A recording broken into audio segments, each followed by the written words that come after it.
Buenas tardes a todos, ¿qué tal? ¿Cómo están?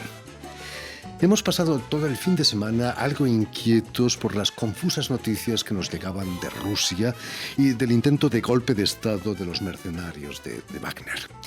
Quizás Rusia sea un país anclado en alta mar, sin timonel, sin capitán, que va a la deriva, como canta precisamente nuestro invitado de hoy, el cantante y guitarrista peruano Julio Humala, en su canción Caminos de Esperanza.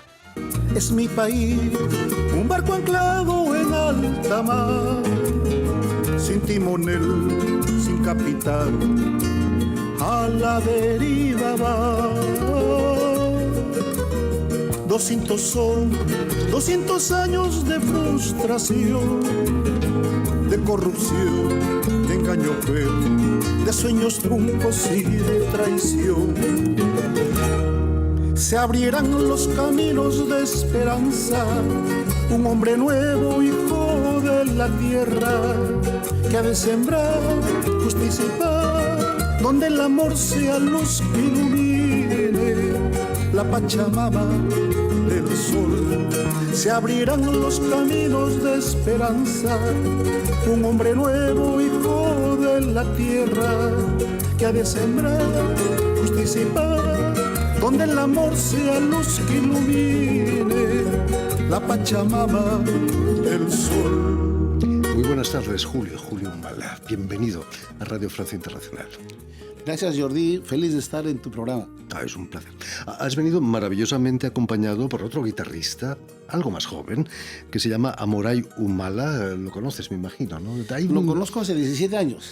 Fíjate, hay un estrecho vínculo de parentesco, ¿no? En tu canción que estábamos escuchando no hablabas de Rusia, pero se podría aplicar perfectamente a Rusia, ¿no?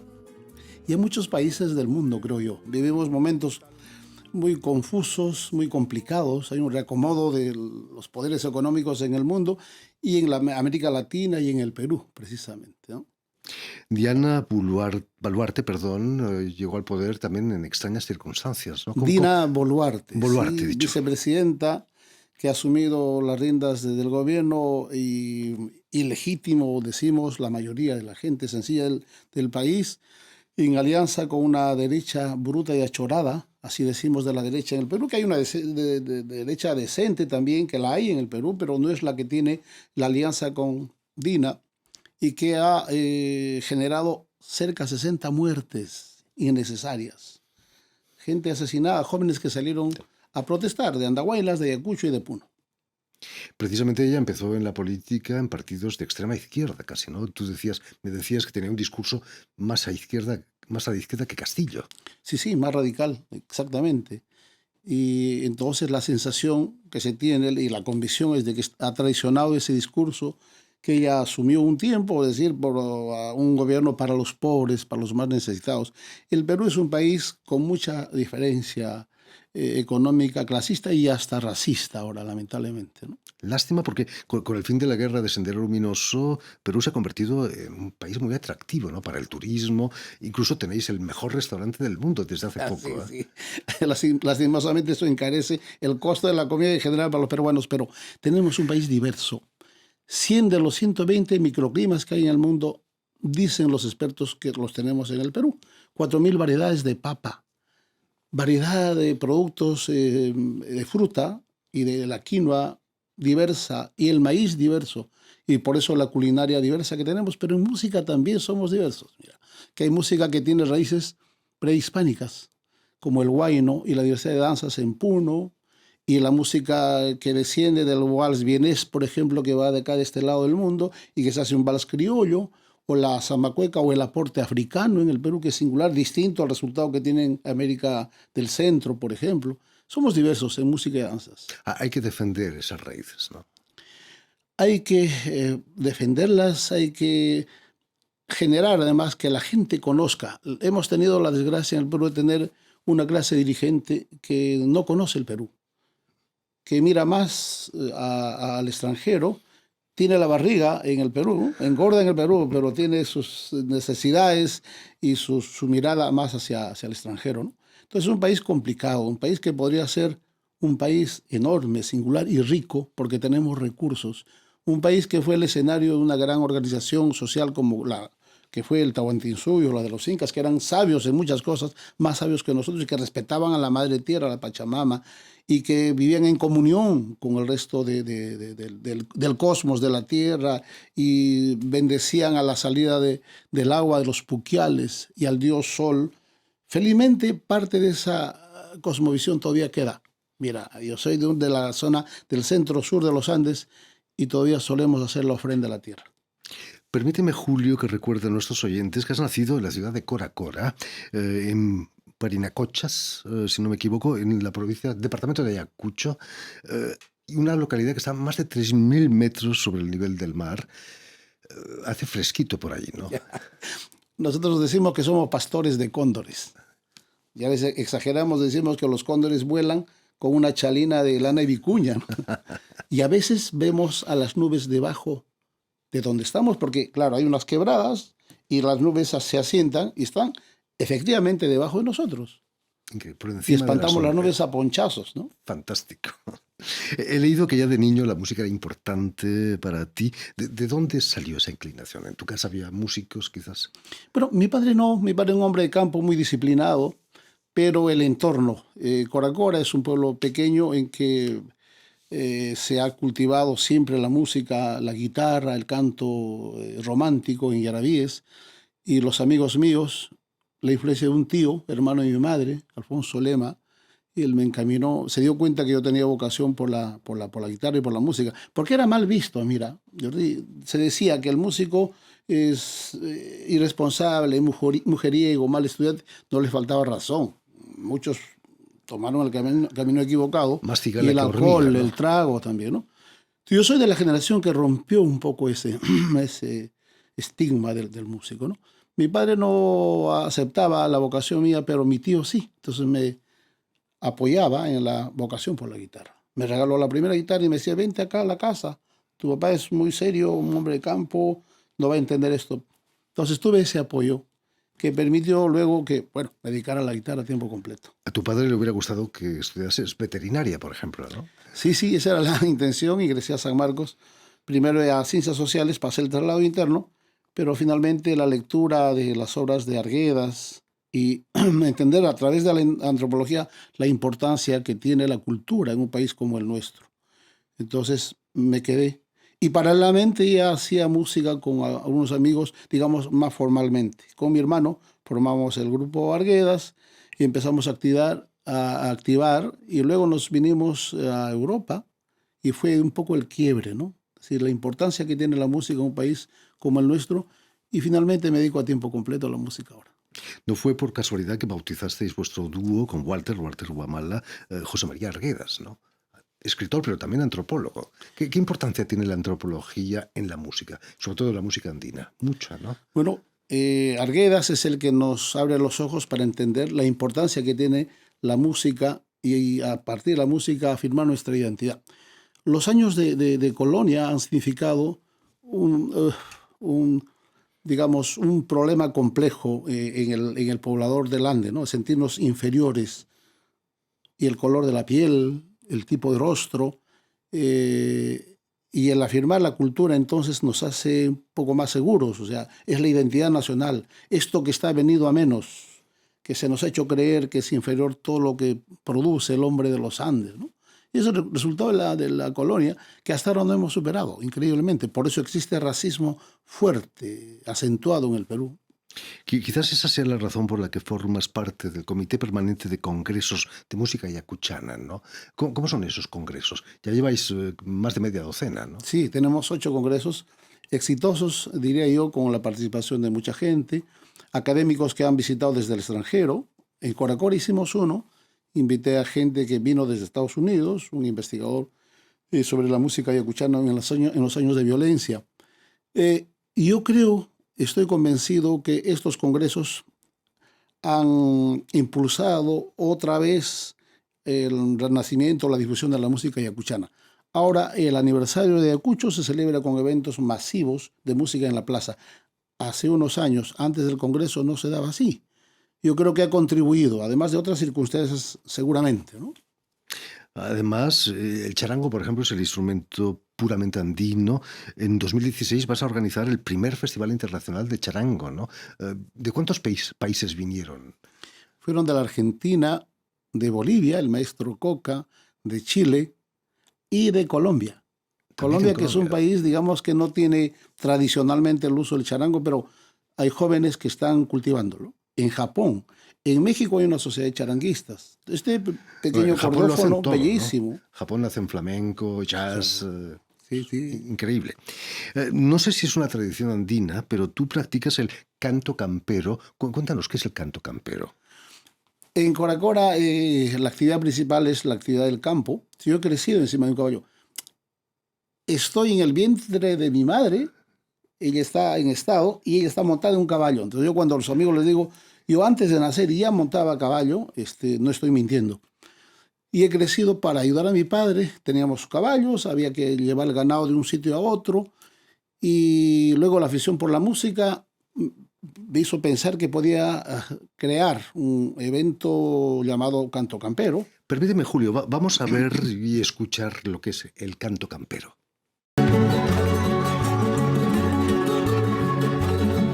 ¿Cómo quieres que yo te quiera? ¿Cómo quieres que yo te ame? Si cuando trato de verte te alejas pasito a paso, si conviertes dulces sonrisas en amargos tragos de dulzura. Mis ojos son solo tuyos y no alcanzo a ver cuál. Parecen fuego de niños que te busqué y no te encuentre. Parezco un juego de locos y tú que me das la espalda. Ahí te estamos escuchando, Julio, en plena actuación en una plaza de toros, ¿no? ¿Hay toros antes o después de tu actuación? Sí, generalmente se hacen eventos con corridas de toros.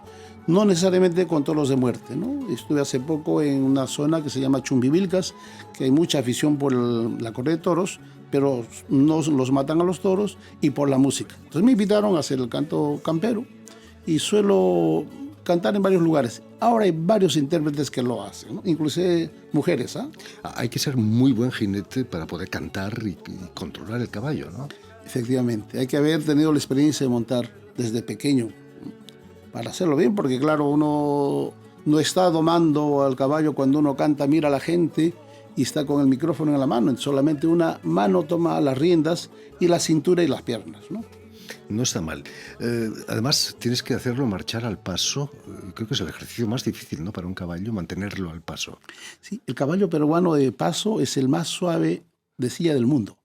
Entonces, digamos, por ese lado no es muy complicado, porque el caballo rejoneo español es un caballo que al galope va bien, pero si va caminando sacude mucho, ¿no? El caballo peruano de paso es muy suave, va a 4 tiempos. Entonces, por ese lado, pero es un caballo muy brioso, muy nervioso, muy alegre. El caballo escucha música y ya se pone a bailar. Es un caballo melómano. El caballo melómano. ¿Tú sientes esa sensibilidad del caballo a la música? Que sí. Claro, empieza la música y el caballo inmediatamente está moviéndose y yo creo que disfruta. Se sabe ahora que los animales disfrutan de la música, ¿no? Por supuesto, claro, que cómo no, cómo no. Volviendo a la gira que te ha traído a Europa, la has bautizado tampoco por casualidad Raíces. Compartes cartel con este joven guitarrista, Aymuray Humala. ¿Por dónde habéis pasado ya? Venimos de Escandinavia, estuvimos en Finlandia, en Suecia, en Dinamarca, en Alemania. Bueno, son climas París, como el andino casi, ¿no? Pues en Finlandia o en Escandinavia. En Finlandia hace más frío, pero nosotros lo que hemos estado observando es que hay diferencias, siendo, digamos, un bloque que uno mira de afuera, Europa, muy parecido, pero hay diferencias en cada país, ¿no? Enormes, además. Sí, sí, notables, ¿no? Pero es muy enriquecedora la experiencia, sobre todo cuando vemos, por ejemplo, el nivel que tienen las universidades en Finlandia, en Suecia, y claro, tenemos cierta envidia. Es decir, ¿por qué no tener universidades? ¿Por qué no el Estado peruano debería invertir dinero entonces en educación y en salud? Y podríamos con toda seguridad construir un país mejor, más equilibrado y mejor, ¿no? La educación es la base de todo, ¿no? Sí. ¿Cómo es el público que viene a vuestros conciertos? Imagino que también hay peruanos, ¿no? Exiliados o... Yo he venido ya varias veces a Europa. y ha cambiado el público. Antes tocaba para público europeo. Ahora creo que hay más peruanos residentes en Europa. Entonces han abierto restaurantes. La gastronomía peruana está de moda. Y hemos estado tocando para público peruano, público mixto, público sueco y peruano, y en restaurantes de comida peruana. Sin embargo, en Finlandia tocamos para un público finlandés, solamente había una peruana. Y claro, le digo a mi hijo, es una experiencia singular porque uno puede percibir cómo recibe nuestra música, una música que nunca han escuchado en su vida, pero que fue agradable porque eso lo nota uno por las palmas y por la alegría y por los comentarios, etcétera, etcétera. Entonces, es una experiencia singular, ¿no? Este domingo, hablando de experiencias singulares, participasteis en una romería hacia la tumba de César Vallejo en el cementerio de Montparnasse, que se hace todos los años, ¿no? ¿Cómo fue esa romería? Mi hijo me dijo, papá, vamos a estar en París y tenemos que visitar a la tumba del poeta. Y hemos cumplido con mucha felicidad, con la compañía de varios amigos músicos y declamadores también. Es emocionante. Para nosotros, Vallejo es la luz que sigue iluminando el sentir de la gente sencilla. Cuando dice, hermanos, hay muchísimo que hacer, o cuando empieza el masa y muerto el combatiente al final de la batalla, o al final de la batalla y muerto el combatiente, y el poder que tiene el amor de revivir a alguien que está muerto, ¿no? Eso es poderosa. La frase es... Alguien decía que somos distintos a los animales porque tenemos la palabra. Y la expresión alta de la palabra es la poesía. Entonces, la conclusión es que la poesía es la expresión más alta que tiene el barro andante, que es el hombre. No me gustaría dejaros marchar, Julio, sin que nos propusieseis quizás un wine o algo que habéis tocado en esta gira. ¿Qué podrías proponernos? Podríamos hacer un tema del altiplano de Puno, este pueblo sufrido pero muy valiente, que está demostrando valentía en estos últimos meses, y hacer una marinera. La marinera es una forma musical que existe en todo el Perú. El Perú tiene muchas regiones.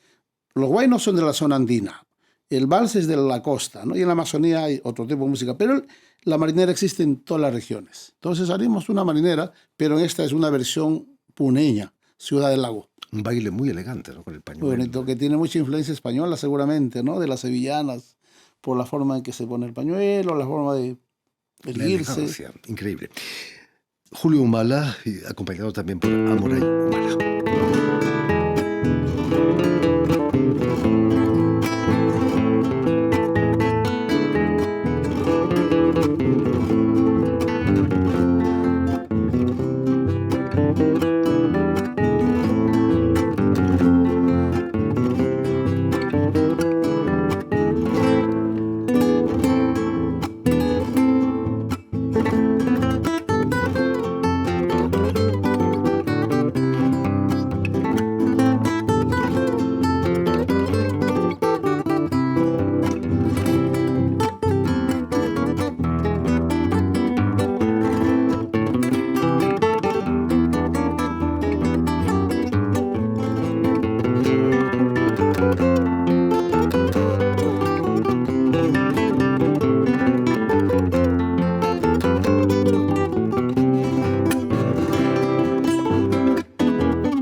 Muchísimas gracias, Julio y Aimoray Humala, por haber estado aquí con nosotros.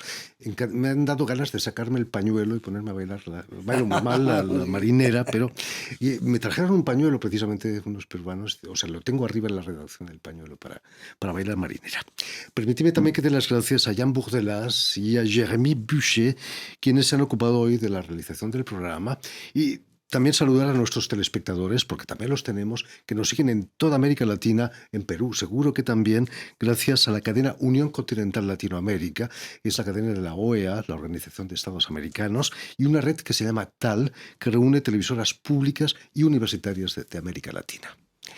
Y a ustedes, muchísimas gracias por su atención y les damos cita para una nueva edición de El Invitado de Radio Francia Internacional. Mi país, un barco anclado en alta mar, sin timonel, sin capitán, a la deriva va. 200 años de frustración, de corrupción, de engaño cruel, de sueños truncos y de traición. Se abrirán los caminos de esperanza, un hombre nuevo, hijo de la tierra, que ha de sembrar justicia y paz, donde el amor sea luz que ilumine la Pachamama del sol. Se abrirán los caminos de esperanza.